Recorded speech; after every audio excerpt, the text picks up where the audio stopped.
Hi ಎಲ್ರಿಗೂ ನಮಸ್ಕಾರ. ನಾನು ವಾಸುದೇವ್. ನೀವು ನೋಡ್ತಾ ಇದ್ದೀರಾ ನ್ಯೂಸ್ 18 ಕನ್ನಡ ಡಿಜಿಟಲ್ ಕಂಟೆಂಟ್. ಇದೇ ತಿಂಗಳ 9ನೇ ತಾರೀಕು ದಳಪತಿ ವಿಜಯ್ ಅಭಿನಯದ ಜನನಾಯಕನ್ ಸಿನಿಮಾ ರಿಲೀಸ್ ಆಗ್ತಾ ಇದೆ. ಈಗಾಗಲೇ ಸಿಕ್ಕಾಪಟ್ಟೆ ಕ್ರೇಜ್ ಅನ್ನ ಈ ಸಿನಿಮಾ ಪಡ್ಕೊಂಡಿರುವಂಥದ್ದು. ಇಲ್ಲೇ ಅಷ್ಟೇ ಅಲ್ಲ, ಭಾರತದಲ್ಲಷ್ಟೇ ಅಲ್ಲ, ವಿದೇಶದಲ್ಲೂ ಈ ಸಿನಿಮಾಗೆ ಕ್ರೇಜ್ ಉಟ್ಕೊಂಡಿದೆ. ಇದಕ್ಕೆ ಮುಖ್ಯ ಕಾರಣ ಒಂದಿದೆ. ಅದೇನಪ್ಪಾ ಅಂತಂದ್ರೆ ಇದು ವಿಜಯ್ ಅವರ ಕೊನೆಯ ಸಿನಿಮಾ. ಈಗಾಗಲೇ ರಾಜಕೀಯಕ್ಕೆ ಪ್ರವೇಶ ಮಾಡಿದ್ದಾರೆ. ಈ ಸಿನಿಮಾದ ನಂತರ ಪೂರ್ತಿಯಾಗಿ ರಾಜಕೀಯದಲ್ಲಿ ಇರಬೇಕು ಅನ್ನೋದು ಅವರ ಆಸೆ ಆಗಿದೆ. ಸೊ ಈ ಚಿತ್ರಕ್ಕೆ ಈಗಾಗಲೇ ಸಿಕ್ಕಾಪಟ್ಟೆ ಡಿಮ್ಯಾಂಡ್ ಕ್ರಿಯೇಟ್ ಆಗಿರುವಂಥದ್ದು. ಅದರಲ್ಲೂ ಕರ್ನಾಟಕದಲ್ಲಿ ಕನ್ನಡ ಸಿನಿಮಾಗಳಿಗೆ ಎಲ್ಲೋ ಅನ್ಯಾಯ ಆಯ್ತಾ ಅನ್ನೋ ಪ್ರಶ್ನೆ ಬರೋದಕ್ಕೆ ಒಂದು ಕಾರಣ ಇದೆ. ಯಾಕಂದ್ರೆ ಜನನಾಯಕನ್ ಸಿನಿಮಾಗೆ ಸಿಕ್ಕಿರುವಂತಹ ಚಿತ್ರಮಂದಿರಗಳಾಗ್ಲಿ ಅಥವಾ ಪ್ರೈಸಿಂಗ್ ಅಲ್ಲಾಗ್ಲಿ ಕನ್ನಡ ಸಿನಿಮಾಗಳಿಗೆ ಸಿಗ್ತಾ ಇಲ್ಲ ಅನ್ನೋ ಒಂದು ಕೂಗು ಕೇಳಿ ಬರ್ತಾ ಇರುವಂಥದ್ದು. ಪ್ರತಿ ಬಾರಿ ಪರಭಾಷಿಗರ ಸಿನಿಮಾ ರಿಲೀಸ್ ಆಗ್ತಿದೆ ಅಂದಾಗ ತಮಿಳ್ ಒಂದಷ್ಟೇ ಅಲ್ಲ, ತೆಲುಗು ಆಗಿರ್ಬೋದು, ಹಿಂದಿ ಆಗಿರ್ಬೋದು, ಅಥವಾ ಬೇರೆ ಬೇರೆ ಭಾಷೆಗಳ ಸಿನಿಮಾಗಳು ಇಲ್ಲಿ ರಿಲೀಸ್ ಆಗಬೇಕಾದ್ರೆ ಎಷ್ಟು ಮನ್ನಣೆ ಪಡ್ಕೊಳ್ಳುತ್ತೆ ಅನ್ನೋದು ನೀವೆಲ್ಲರೂ ಕೂಡ ನೋಡಿದ್ದೀರಾ. ಇಲ್ಲಿ ನಾನು ಎಲ್ಲರೂ ಕೂಡ ಹೇಳೋಕೆ ಹೋಗಲ್ಲ. ಕೆಲವರು, ಯಾಕೆ ಇಲ್ಲಿ ಕೆಲವರು ಅಂತ ಹೇಳ್ತೀನಿ, ನಿಜವಾಗ್ಲೂ ಕನ್ನಡ ಅಭಿಮಾನಿಗಳು ಕನ್ನಡ ಸಿನಿಮಾಗಳನ್ನ ನೋಡಿ ಬೆಳೆಸ್ತಾ ಇದ್ದಾರೆ. ಅದು ಬಿಟ್ಟು ಕೆಲವರು ನಿಜವಾಗ್ಲೂ ಇದ್ದಾರೆ, ಕನ್ನಡ ಸಿನಿಮಾಗಳನ್ನ ನೋಡಿ ಬೆಂಬಲಿಸ್ತಾರೆ. ಬಟ್ ಇನ್ನೂ ಕೆಲವರು ಕನ್ನಡ ಸಿನಿಮಾಗಳನ್ನ ನೋಡೋದೇ ಇಲ್ಲ. ಇಂಥ ಸಿನಿಮಾಗಳು ಬಂದಾಗ ಮುಂದೆ ಸಾಲಿನಲ್ಲಿ ಇರ್ತಾರೆ. ಕೆಲವರು, ಎಲ್ಲರೂ ಅಂತ ಹೇಳಿದ್ರೆ ತಪ್ಪಾಗುತ್ತೆ, ಕೆಲವರು ಇದನ್ನ ಮಾಡ್ತಾ ಇದ್ದಾರೆ. ಕಳೆದ ತಿಂಗಳು ನಮ್ಮ ಕನ್ನಡದ ಸೂಪರ್ ಸ್ಟಾರ್ಗಳಾದ ದರ್ಶನ್ ರವರ ಡೆವಿಲ್, ಸುದೀಪ್ ರವರ ಮಾರ್ಕ್ ಹಾಗೂ ಶಿವಣ್ಣ, ಉಪೇಂದ್ರ ಹಾಗೂ ರಾಜ್ಬಿ ಶೆಟ್ಟಿ ಕಾಂಬಿನೇಷನ್ ಬಂದ 45 ಸಿನಿಮಾ, 3 ಸಿನಿಮಾ ಕೂಡ ಬಿಗ್ಗೆಸ್ಟ್ ಓಪನಿಂಗ್ ಅನ್ನ ಪಡ್ಕೊಳ್ತು. ಬಟ್ ನಿಧಾನವಾಗಿ ಕ್ರಮೇಣ ಏನಾಯ್ತು ಅಂತ ಎಲ್ಲರೂ ಕೂಡ ಗಮನಿಸಿದೀವಿ. ಇದಕ್ಕೆ ಕಾರಣ ಏನಪ್ಪಾ ಅಂತಂದ್ರೆ ಬೇರೆ ಬೇರೆ ಭಾಷೆಗಳ ಸಿನಿಮಾಗಳನ್ನು ನೋಡೋ ಇಂಟ್ರೆಸ್ಟ್ ಜನರಲ್ಲಿ ಹೆಚ್ಚಾಗಿದೆ. ಕನ್ನಡ ಸಿನಿಮಾಗಳಲ್ಲಿ ಯಾವುದೇ ತರಹದ ಹೊಸ ರೀತಿಯ ಒಂದು ಕಾನ್ಸೆಪ್ಟ್ ಬಂದರೂ ಕೂಡ ಜನ ನೋಡೋದಕ್ಕೆ ಇಷ್ಟಪಡ್ತಾ ಇಲ್ಲ. 150 ರೂಪಾಯಿ, 200 ರೂಪಾಯಿ ಟಿಕೆಟ್ ಕೊಟ್ಟು ಕನ್ನಡ ಅಥವಾ ಕನ್ನಡ ಸಿನಿಮಾಗಳನ್ನ ನೋಡೋದಕ್ಕೆ ಬರುವವರ ಸಂಖ್ಯೆ ತೀರಾ ಕಡಿಮೆ ಆಗ್ತಾ ಇದೆ. ಇದರಿಂದ ಆತಂಕಗೊಂಡಿರುವಂಥ ಚಿತ್ರಮಂದಿರಗಳ ಮಾಲೀಕರು ಕೂಡ ಹೌದು. ಇಲ್ಲಿ ನಾವು ಮಾಲೀಕರನ್ನ ಹೇಳೋಕ್ಕಾಗಲ್ಲ, ಯಾಕಂದ್ರೆ ಕರ್ನಾಟಕ ಚಲನಚಿತ್ರ ವಾಣಿಜ್ಯ ಮಂಡಳಿಯವರೇ ಇದಕ್ಕೆ ಅವಕಾಶ ಕೊಡ್ತಿರೋದು. ಒಂದು ಕಣ್ಣಿಗೆ ಬೆಣ್ಣೆ ಹಾಕ್ತಿದೆ, ಇನ್ನೊಂದು ಕಣ್ಣಿಗೆ ಸುಣ್ಣ ಹಚ್ಚುವಂಥ ಕೆಲಸವನ್ನ ಮಾಡ್ತಾ ಇದ್ದಾರೆ. ವಾಣಿಜ್ಯ ಮಂಡಳಿಯ ಯಾರಿದ್ದಾರೆ ಅಧ್ಯಕ್ಷರು, ಅವರ 2 ಚಿತ್ರಮಂದಿರದಲ್ಲೇ ಜನನಾಯಕನ್ ಸಿನಿಮಾಗೆ 1,000 ರೂಪಾಯಿ ಟಿಕೆಟ್ ಇದೆ. ಕೊಡ್ಲಿ, ಸಿನಿಮಾಗೆ 1,000 ರೂಪಾಯಿ ಅಲ್ಲ 2,000 ಕೊಡ್ಲಿ, ಅವರ ಅಭಿಮಾನ, ಅವರ ಪ್ರೀತಿ, ಅವರ ನೆಚ್ಚಿನ ನಾಯಕ. ಆದರೆ ಕರ್ನಾಟಕದಲ್ಲಿ ಈ ರೀತಿ ಒಂದು ಪರಭಾಷಿಗರ ಸಿನಿಮಾಗೆ ಅಷ್ಟು ಪ್ರೈಸ್ ಅನ್ನ ಇಟ್ಟು ಕನ್ನಡ ಸಿನಿಮಾಗಳಿಗೆ ಎಲ್ಲೋ ಅನ್ಯಾಯ ಆಗ್ತಾ ಇದೆ ಅಂತ ಒಂದು ಪ್ರಶ್ನೆ ಕೇಳಿ ಬರ್ತಂಥದ್ದು. 200 ರೂಪಾಯಿ ಕೊಡೋಕೆ ಹಿಂದೆ ಮುಂದೆ ನೋಡೋ ಕೆಲ ಜನ 1,000 ರೂಪಾಯಿ ಆಗಲಿ 1,500 ರೂಪಾಯಿ ಆಗಲಿ ಸಿನಿಮಾವನ್ನ ನೋಡ್ತೀವಿ ಅಂತ ಟಿಕೆಟ್ಗಳನ್ನ ಬುಕ್ ಮಾಡ್ತಾ ಇದ್ದಾರೆ. ಇದು ಎಷ್ಟರ ಮಟ್ಟಿಗೆ ಸರಿ? ಕನ್ನಡಿಗರು ಯಾಕೆ ಇದನ್ನ ಸಹಿಸ್ಕೋಬೇಕು? ದೊಡ್ಡ ದೊಡ್ಡ ಸಿನಿಮಾಗಳು ರಿಲೀಸ್ ಆದಾಗ ಎಲ್ಲ ಇದೇ ಆಗುತ್ತೆ. ಬಾಹುಬಲಿ ರಿಲೀಸ್ ಆದಾಗ ನಾವು ಮಾಡೋದಕ್ಕೆ ಬಿಡೋದಿಲ್ಲ, ಕರ್ನಾಟಕದಲ್ಲಿ ಬಾಹುಬಲಿ ರಿಲೀಸ್ ಮಾಡೋದಿಲ್ಲ ಅಂತೆಲ್ಲ ಅಲ್ಲಿಂದ ಶುರುವಾದ ಗಲಾಟೆ 2 ದಿನ ನಡೆಯುತ್ತೆ, 3ನೇ ದಿನಕ್ಕೆ ತಣ್ಣಗಾಗುತ್ತೆ.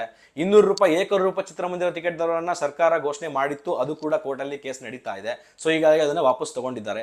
ಯಾರು ಎಷ್ಟು ಬೇಕಾದ್ರೂ ಪ್ರೈಸ್ ಮನಿಯನ್ನ ಇಡಬಹುದಾ? ಇದಕ್ಕೆ ಕಡಿವಾಣ ಹಾಕೋರು ಯಾರು ಇಲ್ವಾ? ಕನ್ನಡ ಸಿನಿಮಾಗಳಿಗೆ ಫಸ್ಟ್ ಶೋ ಅಥವಾ ಮಾರ್ನಿಂಗ್ ಶೋ ಆದ್ರೂ ಕೂಡ ಇರುತ್ತೆ, ಇಲ್ಲ ಅಂತ ನಾನು ಹೇಳ್ತಾ ಇಲ್ಲ.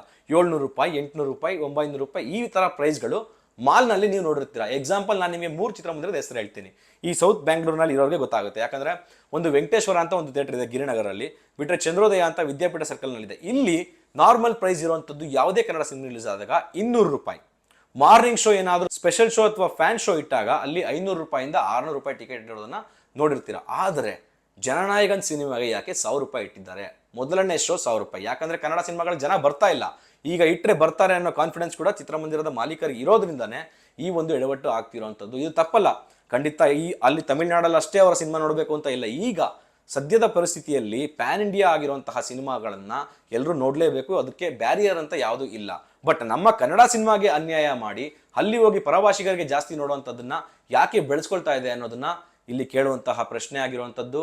ನಮ್ಮ ಕನ್ನಡ ಚಿತ್ರರಂಗದಲ್ಲಿ ಪ್ರಮುಖವಾಗಿ ಏನಾಗ್ತಿರುವಂಥದ್ದು ಈ ಫ್ಯಾನ್ಸ್ ವಾರ್.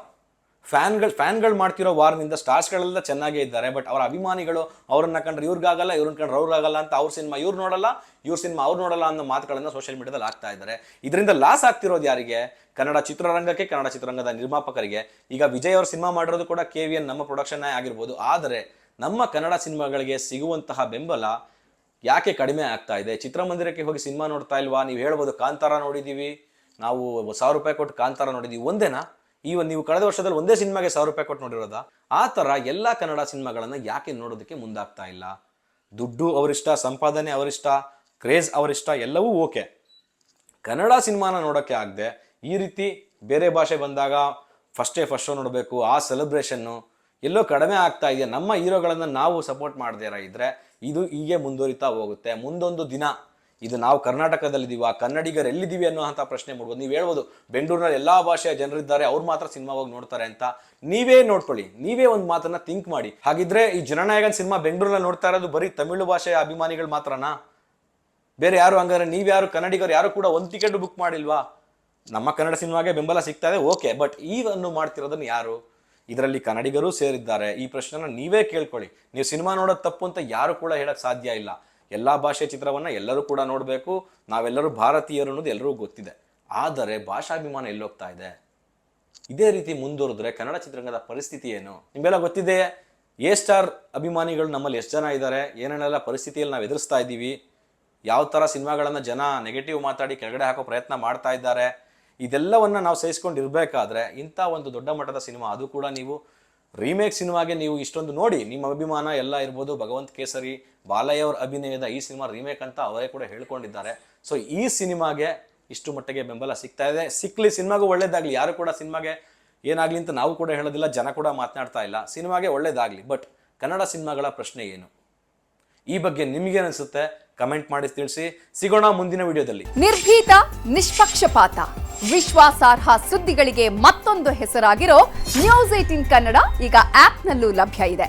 ದಯವಿಟ್ಟು ಇಲ್ಲಿರೋ QR ಕೋಡ್ ಅನ್ನ ಸ್ಕ್ಯಾನ್ ಮಾಡಿಕೊಂಡು ಆಪ್ ಡೌನ್ಲೋಡ್ ಮಾಡೋದಕ್ಕೆ ಮರಿಬೇಡಿ. ನಿಮ್ಮ ಬೆಂಬಲ ಹೀಗೆ ಸದಾ ನಮ್ಮೊಂದಿಗಿರಲಿ. ಧನ್ಯವಾದ.